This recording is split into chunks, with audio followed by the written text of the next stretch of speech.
Halo guys, terima kasih kalian sudah klik video aku. Selamat datang di channel aku, Aniwa Yuni Channel. Gimana kabar kalian hari ini? Semoga semuanya sehat, bahagia, dan selalu sukses. Oke? Gimana? Kalian sudah lihat videoku yang kemarin, kisah Sri di part 1? Di hari ini aku akan lanjut kisah Sri part 2. Siap? Masuk! Oke, sebelumnya aku akan menceritakan awal mula dari kisah Sri di part 2 ini. Berjudul ini tentang kakekku. Nah, kakek Sri bernama Mbah Kung Parli. Ini sebutan Sri ke kakeknya ya teman-teman.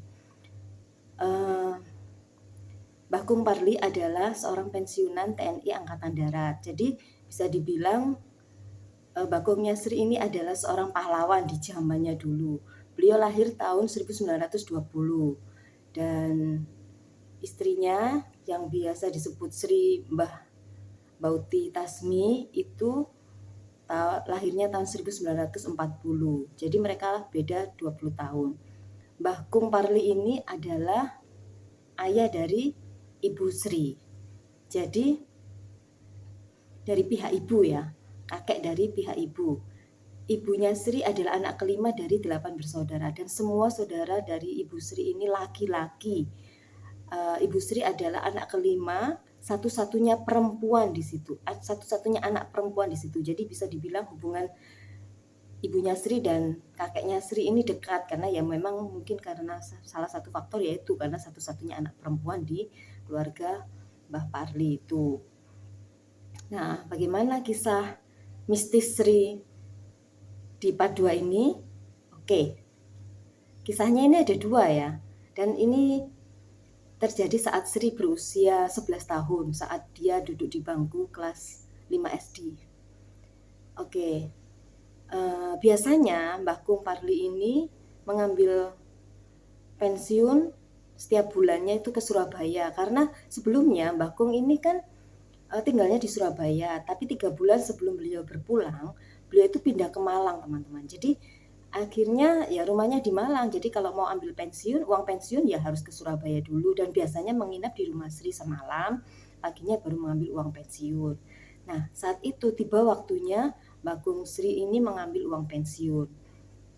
Nah, saat itu di pagi hari seharusnya biasanya kalau Bagongnya Sri ini tidak nginap pagi hari itu ya sekitar jam 9-an sudah sampai di Surabaya lalu langsung mengambil uang pensiun sepertinya biasanya seperti itu. Tapi di hari itu Bagongnya Sri ini belum nyampe di rumahnya Sri pukul 9. Dan ternyata teman-teman jam 9 itu Bagongnya Sri itu sudah tiba di stasiun Gubeng yang ada di Surabaya. Kalian yang orang-orang Surabaya pasti tahu kan? Sorry, stasiun Wonokromo dekat rumahnya Sri.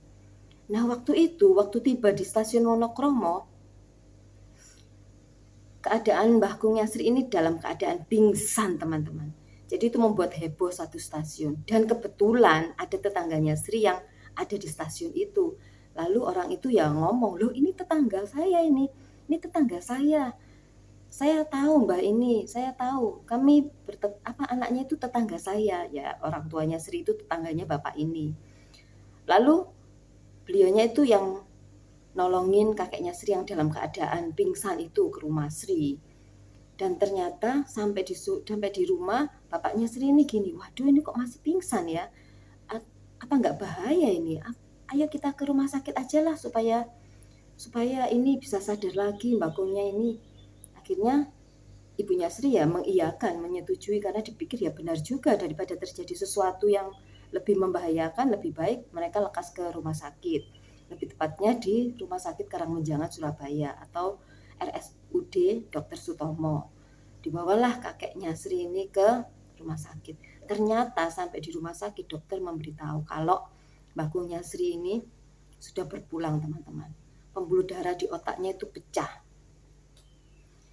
yang mengakibatkan beliau meninggal dunia. Ya memang sih kata bapaknya Sri itu ada darah sih di hidung dan di telinga ya mungkin itu akibat pecah pembuluh otak itu ya akibat pecah pembuluh darah akhirnya keluar darah di hidung dan di telinga. Akhirnya tanpa berpikir panjang, keluarganya Sri ini, ayo kita langsung ke Malang aja dikuburkan. Lalu bapaknya Sri menghubungi kantor instansi tempat kantornya Bakung ini biasanya ngambil uang pensiun kan, memberitahu kalau bapak mertua saya meninggal. Karena kalian tahu sendiri kan kalau angkatan laut, angkatan darat atau TNI itu kan saat dimakamkan itu kan melalui prosesi ya, prosesi pemakaman yang ada itunya loh, ada senapan-senapan yang ditembakkan ke udara itu loh teman-teman. Dan Bakungnya Sri juga diadakan seperti itu. Maksudnya prosesi pemakamannya seperti itu, seperti seorang pahlawan gitu. Nah saat itu bapaknya Sri itu menyempatkan pulang sebentar ke rumah untuk memberitahu tetangganya. Karena kebetulan Sri dan kakaknya ini kan sekolah, jadi nggak mungkin kan diajak. Yang diajak saat itu ke Malang untuk mengubur itu adiknya Sri yang beda 5 tahun di bawahnya Sri itu tadi usianya. Nah, dia berpesan di tetangga depannya, Sri kalau umpamanya anak-anak saya pulang, tolong nanti dijaga ya. Untuk makan siang, makan malam sudah ada. Jadi minta tolong dijagain aja. Mbak Yuli yang datang ke rumah atau anak-anak kami yang ke rumah Mbak Yuli untuk menginap. Itu kata Bapak Sri berpesan ke tetangga depannya Sri tersebut. Oh iya Pak, nanti saya yang akan ngurusin anak-anak gitu. Akhirnya bapaknya Sri, ibunya Sri itu ikut ambulan menuju ke Malang untuk prosesi penguburan pemakamannya Bakung Parli, teman-teman. Nah, saat pulang sekolah, ya Sri kan ini kan ketok pintu. Halo, halo Pak, Ibu, saya pulang gitu. Tapi di rumah itu nggak ada orang. Ternyata ya itu kan mereka kan memang ke Malang semua untuk mengubur Bakung Parli ini kan. Lalu tetangganya Sri ini ngomong, oh ini tadi kakekmu itu loh pingsan, diceritain itu sama tetangga depannya itu. Kakekmu tadi datang seperti biasa kayaknya ngambil uang pensiun, tapi pingsan terus ditemukan sama bapak ini. Terus akhirnya bapakmu itu ke rumah sakit. Ternyata sampai rumah sakit dokter memberitahukan kalau Pak Bakung Parli itu loh sudah berpulang ke rumah Tuhan. Waduh, sedih sedih. Waduh, Bakungku meninggal. Waduh, Bakungku meninggal gitu. Gak apa-apa. Terus aku gimana ini? Aku gak ikut ngubur katanya. Enggak, kayaknya nanti bapakmu pulang kok jam 12 katanya. Jadi kamu di rumah aja, nanti tak jaga. Nanti kakakmu kan pulang sore itu juga nanti tak jaga. Kalian di rumah aja. Oh gitu. Ya udahlah. Akhirnya itu siang-siang ya Sri ya di rumah Mbak Yuli itu karena dia takut kan sendirian. Sambil menunggu kakaknya Sri. Kalau kakaknya Sri ini kan kelas 1 SMP waktu itu, masuk siang pulang sore. Jadi dia sore baru tiba di rumah.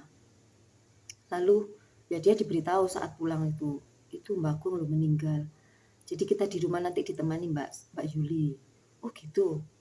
Oh kita kok nggak ikut ngubur? Enggak katanya bapak.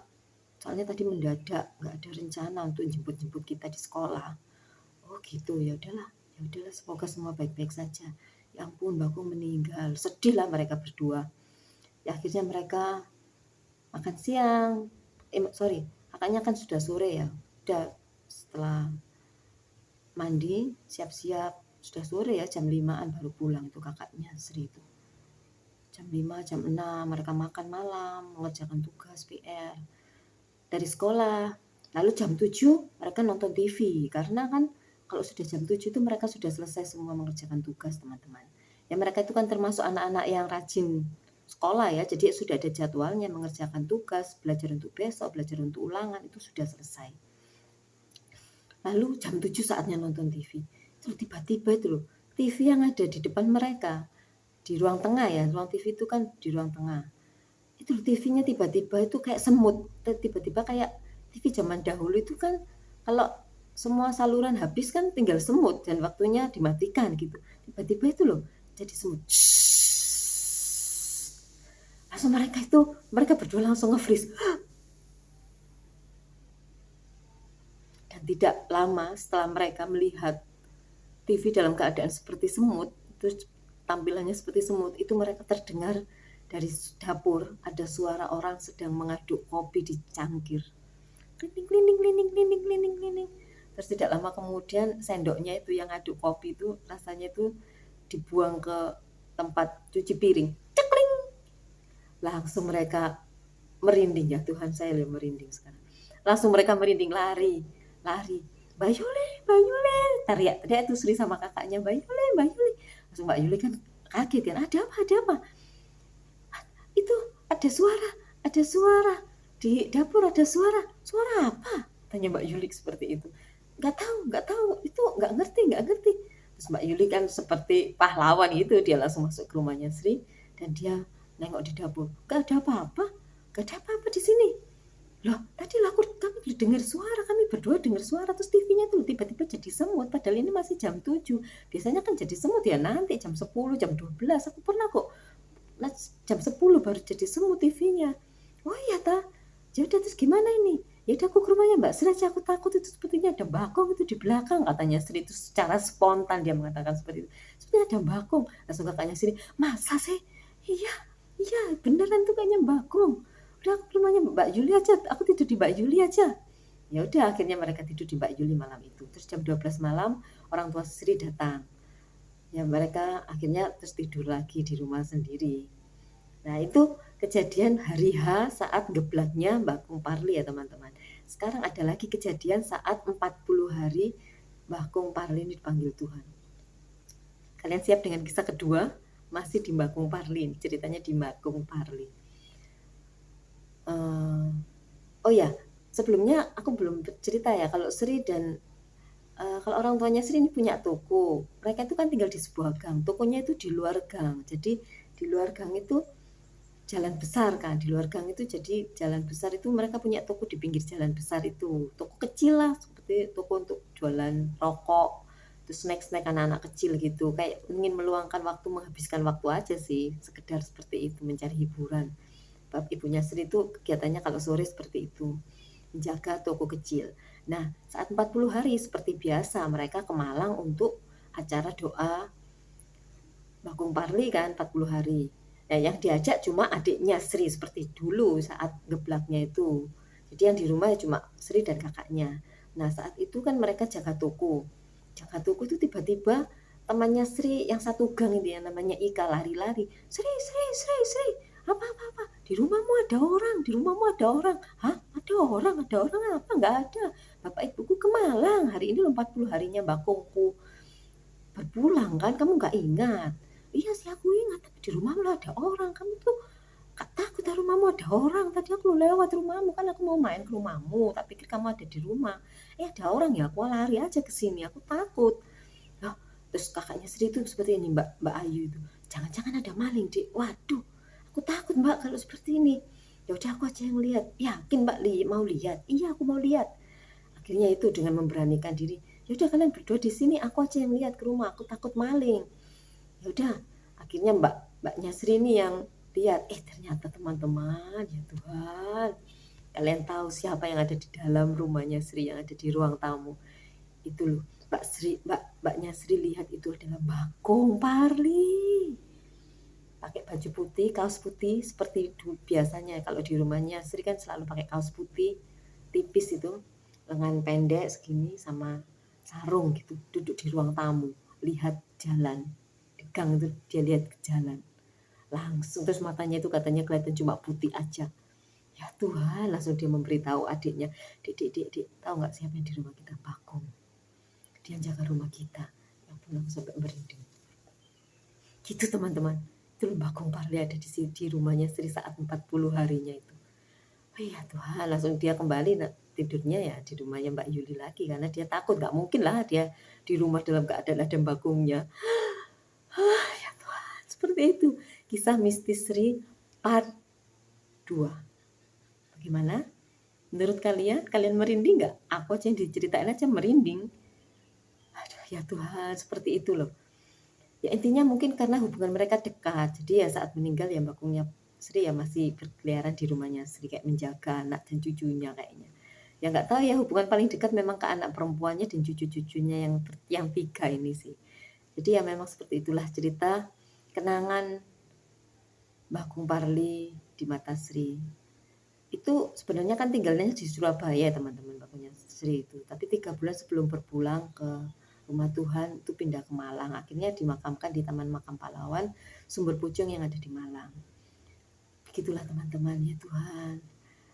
Oke, terima kasih ya kalian sudah mau nonton videoku dari awal sampai akhir. Semoga kalian gak bosen lihat channelku ini. Terus, oh ya kemarin aku dapat kiriman 3 lagi kisah dari Sri. Jadi aku punya 15 kisah. Jadi kisah Sri ini nanti sampai part 15. Hari ini part 2, besok ditunggu part 3. Part 3 tentang apa? Rahasia dong. Nanti kalian penasaran, nonton ya. Jangan lupa like, comment, subscribe. Jangan lupa bunyikan tombol loncengnya supaya saat aku upload video baru kalian tahu. Oke, teman-teman, terima kasih. Sampai di sini videoku. Sampai jumpa lagi di videoku berikutnya. Bye.